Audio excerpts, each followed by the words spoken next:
Alright, are we about ready for some reading? I think so. I'm just going to jump right on into it. Okay, so, good evening. I've already got the book pulled up at the right spot. We're going to read, I'm going to read 27 through 30. I still don't know whether to call them chapters. They're so short.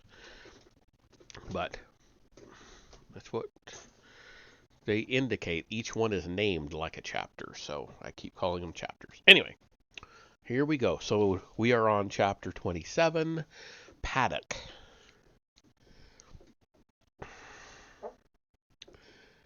Zoe and Tulk ducked through the entranceway of the long, tunnel-like structure, and the bounty hunter stopped and raised his head, sniffing the wind as if picking up on some obscure scent. "What was that out there?" Zoe asked. What was that out there?" Zoe asked, gazing back out through the way they'd come. Her own voice sounded distant to her, and her ears felt as if they were plugged with soft wax from the force of the explosions outside. "Turbo laser," Tulk grunted. "Heavy artillery." "It's Scabrous, isn't he?" she asked. "He's looking for us." If the Whiffid heard the question, he ignored it. A moment later, he sidled on, deeper into the foul-smelling recesses of the building. Reluctantly, Zoe followed. She was still processing the attacks, the laser cannon that had erupted up out of the ground, and the even more horrifying assault that had come before it, the screaming, undead things that had been intent on devouring them. "The Orchid," she said, for want of a better place to start. Tulk said nothing, kept walking. The smell around them was getting decidedly worse with every passing step. "It was the only reason I could fight those things off. It's because of how Scabrous used it in that experiment. I think it's inside their bodies somehow. I told it to grow, but..." Zoe shook her head. "It's not there anymore. Now I can't get it to respond to me at all. It might be dead." The Whippet responded to all of this with a grunt. "You finished?" "I just thought you might want to know how I saved our lives back there. You were the one who asked me for an explanation, after all." "My mistake." "Really?" she said. "Oh, I'm sorry. Maybe you should have thought of that before you abducted me and dragged me out here to a planet full of walking corpses." No reply from the Whiffid. "Where are we going, anyway?" "Taking shelter. Waiting out the storm. In the morning, I'm going back to my ship." The conversation ended there, almost without meaning to. Zoe found herself reaching into the bounty hunter's thoughts, tentatively exploring his mind for some idea of what he knew about where they were headed. Normally, her telepathic abilities weren't particularly strong when it came to non-plant life forms, but the Whiffid was what she thought of as a relatively easy read. In fact, from within, his mind resembled nothing so much as the trophy room aboard his ship where she'd first awakened, a place of death, a de facto display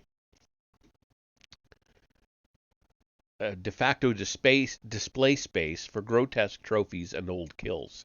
Some were alien species that she'd never seen before. Others were human. All were brought together in universal expressions of pain, desperation, and helplessness that they'd worn as the bounty hunter had delivered the coup de grace. His mind had become a storehouse of their dying moments. This crypt of suffering, this reliquary, wasn't just what he carried around in his head every day, it was his head. Undaunted, Zoe plumbed deeper and realized that with some effort she was able to pass through these thoughts into another chamber of the Whiffid's consciousness, into his more distant memories. She saw faces rising up around her, others of his species, family perhaps, early enemies from his home planet of Tula. The atmosphere here felt very still and long undisturbed, almost as if it were hermetically sealed, and she wondered if she'd arrived in some part of Tulk's past that he himself rarely visited. Certainly she had such places in her own mind, aspects of her life she'd walled off in vain hopes they'd die of suffocation or neglect. Zoe could almost feel the membrane that enveloped this part of his thoughts beginning to constrict over her. Then she heard breathing. There was something alive in here. She shifted her focus away from the older memories and saw the man gazing down at her, utterly calm and pleasant. His gray eyes were clear, sparkling with intellect. Wide, almost sensuous lips seemed perpetually on the verge of speaking, but instead they only twisted into a bemused smile. It was the Sith Lord. "Get out of my head, Jedi!" Tulk's snarl boomed through the memory caverns around her with devastating force. Zoe recoiled, drawing back, staggering as she retreated, and looking around, saw that they were standing in a wide, bare metal chamber facing a series of tunnels that branched off in different directions. Icicles spiked down like semi-translucent stalactites from the long, low ceiling. She couldn't breathe. It took a second to realize why. The Whiffid had one hand locked around her throat, clamping her airway shut between his thumb and forefinger. His tusked face loomed just centimeters from her own. "The next time I catch you in my head," he said, "you'll lose yours. Is that clear?" Zoe nodded, and he released her, allowing her to stumble backward, regaining her bearings. Somewhere across the room in one of the adjoining tunnels, she could hear a high-pitched whining beep going on and on. Not an alarm necessarily, but some incidental mechanism, maybe as simple as a light that had already started overheating and would eventually burn out. Right now, however, this area was still brightly lit. Presumably that was why Tulk had chosen it. As far as temperature went, the space was an ice locker, but at least she could see what was around and between each of the broad utilitarian pillars holding up the ceiling. The Whiffid turned, head cocked and listening as he lumbered back up the corridor. Zoe, who at this point had spent a good deal of time looking at his back, noticed a difference in his gait, the way he carried his shoulders. They were stiffened, tense with anticipation. Without breaking stride, he reached for his bow and started to draw an arrow from his quiver. "Is this the way we came in?" Zoe asked. "What do you think?"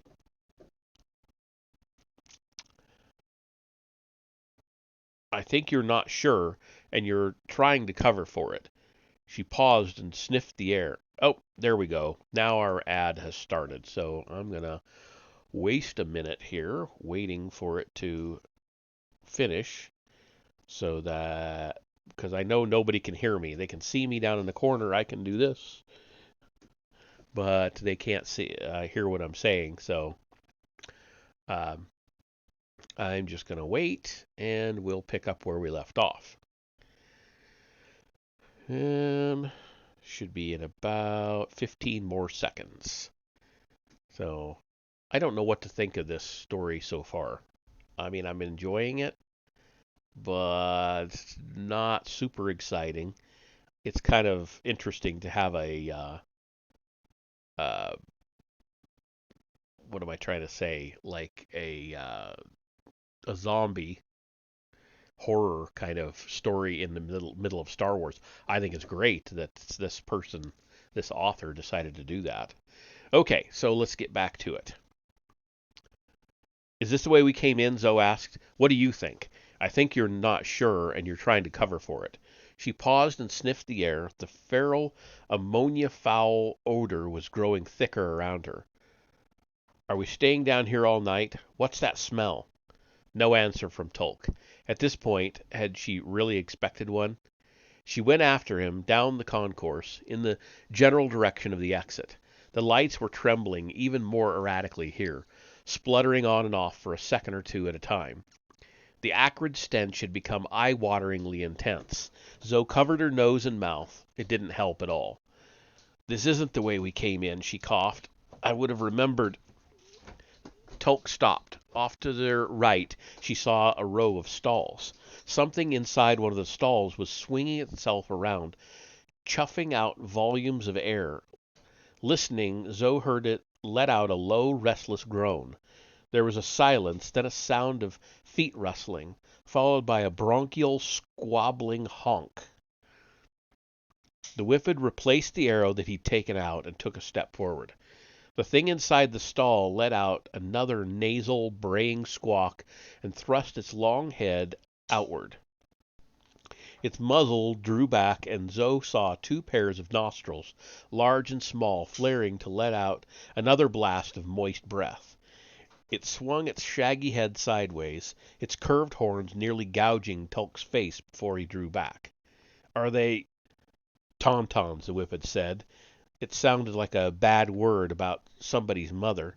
At least it explains the A thick goblet of spit hit him squarely in the face, and Tulk lunged forward, wiping it off, meeting the tauntaun eye to eye. He and it were almost the same height. The snow lizard's lips were already working up another load of saliva.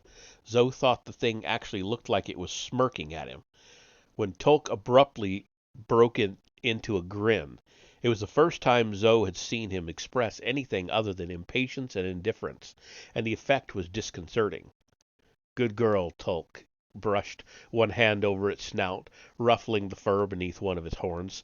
I bet there's probably some mook fruit for you around here somewhere. Then, glancing back at Zoe, his smile faded. What? If I'd known that spitting in your face was the key to your good graces, Zoe said, I would have done it a long time ago. Ignoring her, Tulk returned his attention to the creature. You're a foul old girl, aren't you? He said affectionately. I used to hunt with one like you back on Tula. He glanced at the thick harness tethering the thing in its pen, and turned to look up ahead at the source of another noise, lower and more dissonant. Listening, Zoe heard it too. The stalls in front of them were full of an increasing din, braying and squabbling, getting louder every second. Something's got them spooked, she said. Yeah, awareness dawned in the Whiffid's face. I think you're right. In the stables, the tauntauns sounded as though they were screaming now, stomping in their paddocks. The lights went out. The blackness that engulfed them was crushing and total. Zoe felt Tulk's hand reach out and seize hold of her arm, just below the shoulder. Stay close, his voice rumbled in her ear, and she heard the creak of the leather quiver on his back. Keep back. Zoe felt her vision adjusting, straining after whatever slender traces of light she might find at the other end of the paddock, but there was precious little available, and what there was only created a myopic swamp of deep gray shadow. She could feel her senses reaching out into the recesses, pinging off the walls and ceiling. Her pupils ached from trying to pull something of substance out of the darkness. Immediately in front of her, she heard Tulk suck in a sharp breath of air. What? She whispered. He jerked her forward so hard that her teeth snapped together, and all at once she was moving blindly, half running, half dragged through a black and sightless sea. The bounty hunter's grip on her arm was like a manacle. Swinging forward, losing her equilibrium, and then regaining it, she felt the floor skid out from under her feet. She wondered how he could see it all, or if he was navigating by sense of smell or plain dumb luck. Then she felt them coming up from behind. One or many, she didn't know, but the presence felt massive, an unwelcome intrusion of breath and motion and stinking flesh that bulked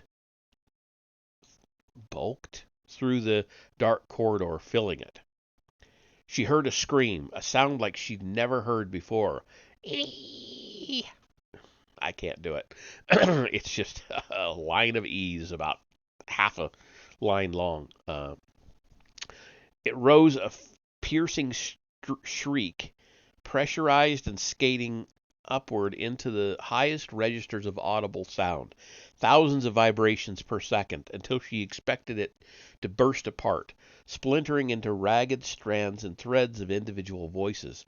But instead it held together, compressing somehow, overwhelming the cries of the Tauntauns and everything else.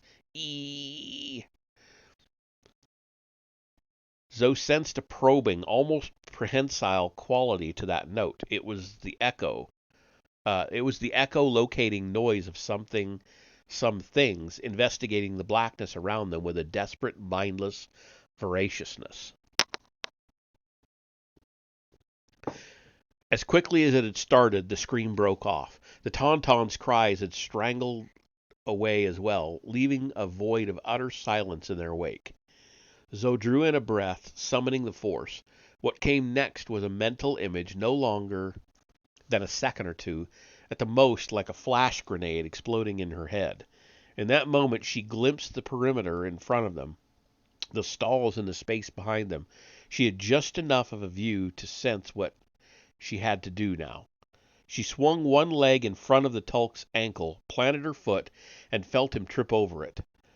Rumbling sideways with a snarled curse into an empty Tauntaun stall to their immediate right, Zoe collapsed on top of him. The night vision that the Force had given her was already gone. She'd felt something long and smooth jabbing painfully against her cheek, and realized later that it must have been one of the Whippet's tusks. "What?" he snapped, and at this time she took hold of him, squeezing hard, digging her fingers as hard as she could into the bounty hunter's scaly, sweat-slick hide. In surprise, or maybe realization, he went quiet. The events of the next few moments were simply a matter of sound or smell, but some collusion of both sensory and weren't simply. Sorry, this. The events of the next few moments weren't simply a matter of sound or smell, but some collusion of both sensory and extrasensory perception. With the Force guiding her, Zoe realized that she could feel the stalls alongside them, still pitch black, filling with the noxious stirring of many bodies packed close together, piling past, searching. At one point, Zoe sensed them lumbering by so closely that if she reached one hand out of the stall, she could have touched them, and they could have touched her. They weren't screaming now, weren't even breathing. Instead, the things, whatever they were, made little incidental grunting noises, the sound of bodies pushing themselves along for the simplest of motives: hunger, hatred, rage. She held her breath, didn't move. After what felt like forever, the grunting noises trailed off, until all that was left was a putrid cloud that made her want to breathe through her mouth. Beneath her, Tulk straightened, and shoved her off him. "If you ever do that again, I'll kill you myself." Zoe glanced off in the direction that the things had gone. Seems a bit redundant, given the circumstances. "I don't run, and I don't hide." "Listen," she said. "We saw what those things are. I can't fight them off, and neither can you. So for the moment, that leaves us with running and hiding." To her surprise, he didn't argue. Climbing out of the stall, they made their way forward through the dark, toward the strange pewter gray light she'd noticed earlier. It grew slightly brighter by degrees until she realized that she could see the exit taking shape in front of them. The air was colder, and she saw the first big flakes of snow drifting in from outside. Tolk stopped and tilted his head back, the wind blowing the fur from his face. "This isn't where we came in," he said. "How do you know?" He raised one hand. Zoe looked where he was pointing. It took her a moment to realize what she was looking at. Once she did, though, she couldn't look away. They were back at the tower. And that's the end of 27. So we'll jump into 28. And it's a really short one. And this one is called What the Sickness Said. In the dining hall, Lusk was watching the dead awaken. He saw it with two sets of eyes. The ones he'd had when he'd been alive, and the strange new vision that the sickness had given him. On some intuitive level, he understood that the first set was fading, going blind, and that was fine with him. Absolutely fine. The sickness had given him everything he'd hoped for, everything he wanted, power and strength beyond all imagining. It had altered the midichlorians in his bloodstream, telescoping his natural abilities, enhancing them exponentially. He had been here, of course, when the things burst out of the kitchen, and he defended himself adroitly with a series of force pushes and acrobatic jumps, while weaker and less skilled students had fallen and been devoured. Within minutes, the things from the kitchen had transformed the dining hall into a charnel house of untrammeled butchery. Now the floors were slick with blood. The newly dead were rising slowly, shuffling to their feet. Rising up with them, Lusk stared into their faces, faces that he recognized from the academy, now contorted into something utterly new. He felt no fear at the sight of them, no sense of foreboding, only a slick, dark fascination. I'm looking at my future, he thought, and shivered with anticipation. It was a good future, he realized, an endless future, a place of unfathomable possibility. He saw it all now. The rumor was that Darth Scabrous had been experimenting with an immortality drug, a remedy for death itself, and Lusk saw now that the Sith Lord had been successful beyond his wildest dreams and most deranged nightmares. These things had transcended death. The power they held was beyond anything taught here at the Academy. Before it, both Jedi and Sith were nothing, less than nothing, infinitesimal crumbs in the vast expanse of the universe. Lusk saw the things around him crowding closer, and that was when he realized it. It wasn't enough just to be transformed, to see the world with these new necroscopic eyes. The sickness had given him its gift, but it wanted something in return, something crippling and enormous, and now, belatedly, Lusk grasped what it was. The sickness wanted that part of him that made him who he was, that exceptional set of skills and memories and quirks that had made him unique. The sickness meant to siphon all of that away so that it could make him part of the greater, swelling organism of the dead. The sickness wanted his soul. No, Lusk told it. It's too much. Even for what you offer, even for immortality itself, the price is too high. I will make you the last one, the sickness promised. Of all the others, you alone shall endure. That is what I have to offer you. No. The sickness paused within him, considering that it too had... It said finally, because you no longer have a choice in the matter. Placing his hand over his chest, Lusk felt his heart stop beating. All around him the newly dead were screaming. He threw back his head and opened his mouth, and he too began to scream. And that's actually the end of number 28. Like I said, it was very, very short. And this one, the 29, is called 1174-AA. Whatever that is. Ra'at found the weapons cache just before they reached the barrier. He'd heard that these tunnels were lined with subchambers and cysts, some of them hundreds of years old as the Academy itself. According to the rumors, generations of Sith Lords had used them for storage or hiding places for things they never wanted found. He and Kendra had found the first of the chambers 20 minutes after the group had finished watching the training droid's hologram. Nobody had spoken much since then. They had moved in silence, listening. Look, Kindra said, pointing at the badly oxidized metal sign bracketed onto the wall. It read Arsenal 1174-AA. Give me a hand, Rot said, taking hold of the handle. It was a rudimentary side hatch whose stubborn refusal to open was less a matter of security and more a result of the moisture and grit that had accumulated inside its components over the years. Mags grabbed one edge, and Hartwig and Kindra took the other, and it came open with a metallic clang. They all stood for a moment, peering in. Hartwig whistled. "That's the most beautiful sight I've seen in a long time," he said. Marat had to agree with him. The bin in front of them was loaded with gear, some basic melee weapons and body armor for training purposes, headpieces and blast-dampening chest plates, and in the back, in a separate wall mount, 3 lightsabers. Kindra readied past him and grabbed one in each hand. As Rot took the last one for himself, he wondered why she'd taken 2, and guessed she was just optimizing her chances of getting a fully functional weapon. Although the power cells were supposed to hold an almost indefinite charge, there was no telling if any of them still worked, or even how long they'd been stashed down here. As long as he'd trained with them, lightsabers still held an arcane sense of mystery that made them both fascinating and vaguely unsettling, a link to the Sith's ancient past.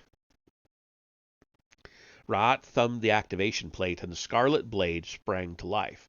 He could feel it vibrating up from hand to elbow, the sheer authoritative power of its humming through his entire arm, giving it purpose and strength.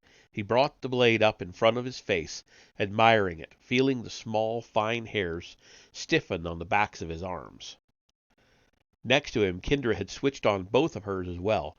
After a moment of comparison, she deactivated both lightsabers. "Mags," she said, and tossed him the one in her left hand. He caught it effortlessly. "Thanks." Hartwig frowned. "Wait a second. Where's mine? There were only 3.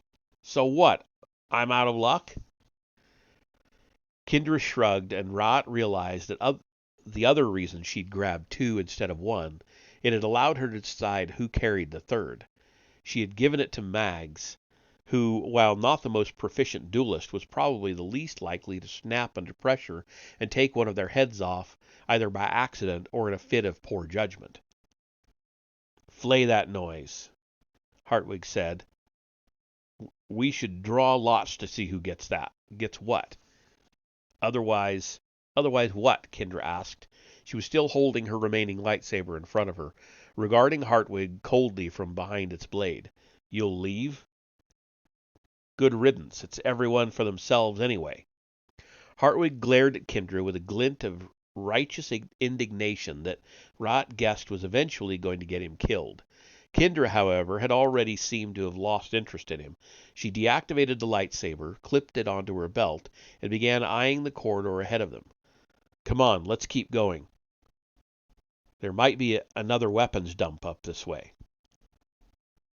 "Don't turn your back on me," Hartwig said. "Is that a threat?" "Just a warning." She unclipped the lightsaber. "Then I guess I'll just kill you now, won't I?" "You..." Kindra's arm whipped upward. The blade was already ignited, sweeping up in a lethal blur, halting centimeters from Hartwig's throat. Stepping back, Hartwig glanced over at Mags and saw him waiting to see what would happen. For a long moment neither of them moved or spoke, and the only sound inside the tunnel was the faint, steady hum of the lightsaber itself. "You won't do that," Hartwig said. "You need me too much." But what he'd obviously intended to be defiance came out as little more than a strangled-sounding squeak. Kindra didn't answer, just stood riveted to his gaze. The blade stayed where it was. Ra'at saw how its light reflected off the beads of sweat that had begun to accumulate at Hartwig's upper lip. "Kindra," Ra'at started. "Shut up." "He's right. You saw those things in the holo. We're outnumbered. We need every... I'll tell you what I don't need." She still hadn't taken her eyes off Hartwig. I don't need to constantly be looking over my shoulder. She nodded, seeming to decide something in that moment. No, Hartwig, I think I'm going to have to finish your sorry carcass off right now. Hartwig's lip twitched, trying to make words that wouldn't come for what seemed like a long time. Do it then, he rasped. Make your move. Raat's hand slipped downward toward the handle of his own lightsaber. Things were deteriorating even faster than he'd anticipated, yet somehow he wasn't surprised. Perhaps it was better this way anyway.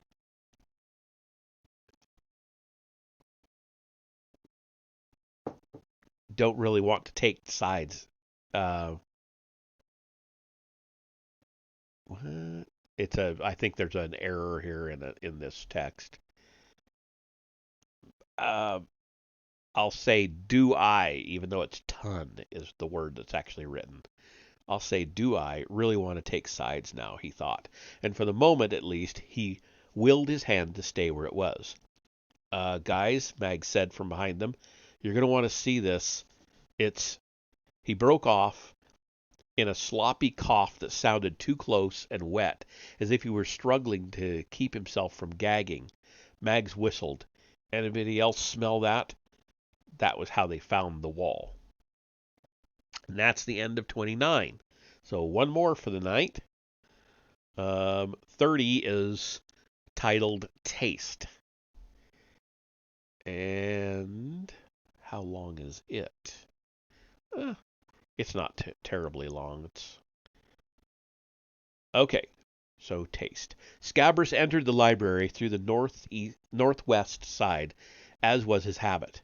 There were 5 main entrances, but this one led directly to the underground chamber where he'd first found the holocron, so it held a certain degree of emotional resonance.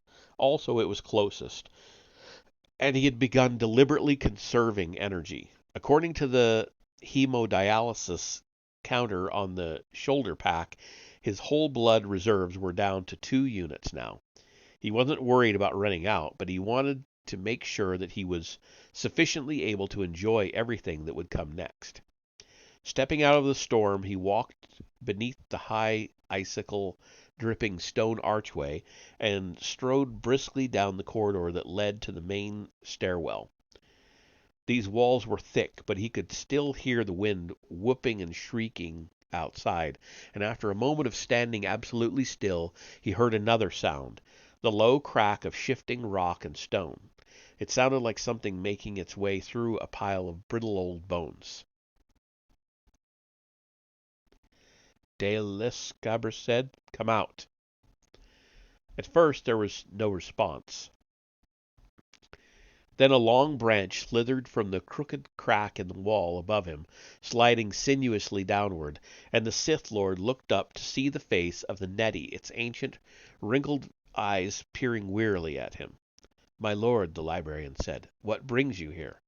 I need something from you. Anything, my lord. Scabrous started to speak again, and something in the Nettie's voice stopped him. In the past, its tone had always been respectful, even reverential, but now it sounded outright frightened. Its fear was the fear of the old and infirm, the apprehension of a thing that couldn't protect itself properly from some nebulous but very real threat. You feel it too, then? Scabrous asked. What, my lord? Do not play ignorant with me. The Nettie quavered visibly, but did not answer right away. Then it said, You refer to the sickness. Yes. You refer to the sickness, yes? Is that what you're calling it? Scabrous asked. A sickness? If it pleases my lord, it is a disease, some kind of uncomfortable infection that has been let loose. The Academy has been exposed to worse things in the past.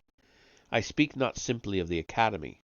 Another pause, then one even longer. I sense it within you, my lord.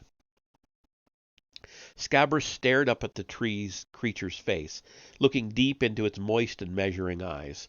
As he looked, he felt something stir inside him, a chasm opening, as if some second chiseled set of jaws were spreading apart in his chest. It seemed a painful feeling, not at all, if anything, it wasn't a painful feeling, not at all. If anything, it was profoundly tactile. For a moment he actually looked down at his body, expecting to see his abdomen stretching beneath the broadcloth of his tunic, the rib cage broadening, gaping open to reveal what? Something new? Something that transcended even his vast realm of experience?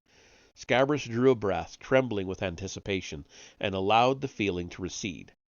"Come down here," he said. "My lord?" "Now." The crack in the wall widened, and the Nettie's thick trunk slithered tentatively downward through it, wood grain creaking in sinuous little crackles as it twisted closer to where the Sith Lord stood, waiting. Now there was no mistaking the fear in the librarian's face. It bordered on panic. "My lord, please. I want you to send out a message." "Yes?" "There is a Jedi here among us on this planet." The librarian waited. "The Jedi's particular talent is botanical telepathy, plant language. Right now she is communicating with the spirit of an orchid, a flower whose presence she trusts implicitly, and—" Scabrous paused. He could hear the words that he was saying, but his voice sounded different to him.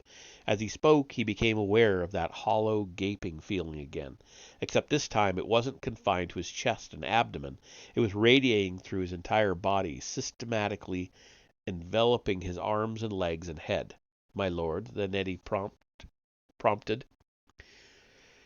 Scabrous still didn't respond. For an instant, certainly no longer, he could actually feel the presence of transformation pushing up against the corpuscles of freshly infused blood, fighting against it, invading and overtaking it. And again, as before, there was no pain, only a feverish red aura spilling outward to encompass his vision from within. He was deeply conscious of his own breathing, in and out, a hot coppery taste in his mouth, and a peculiar wave of euphoria rushed over him, a promise of power beyond comprehension. Yet miraculously he remained lucid, wholly self-aware. "The Jedi's name," he said at last, "is Hestizo Trace. I want you to speak to her in the voice of the orchid. Do you understand? You will summon her here to the library in the voice that she trusts, so that I shall deal with her and fulfill my destiny. Is that clear?" The Nettie garbled out a sound that wasn't quite a word.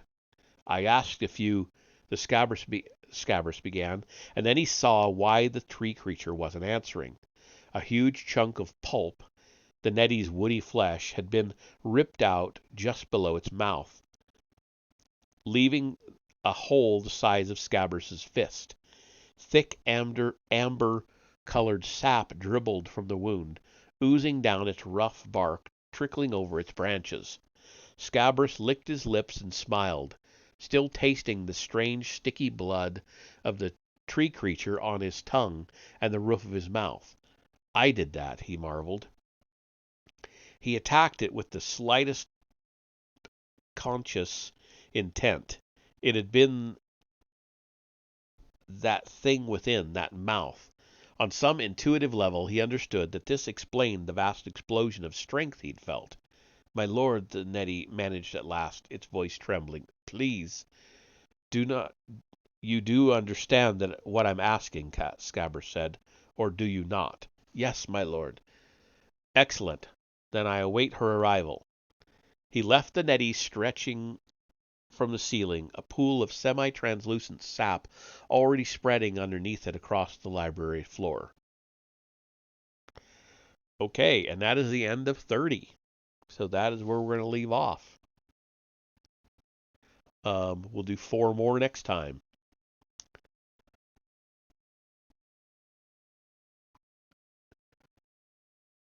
Go ahead and close that out.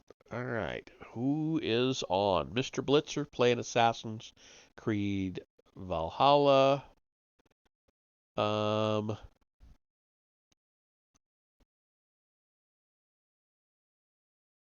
by Daylight. I just don't have any interest in Dead by Daylight.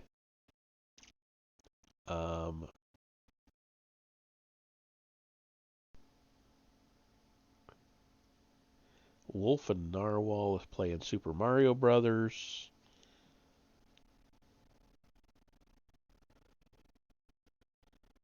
Okay, let's just go over to Mr. Blitzer. Why not? Um, I will see you over there in just a minute.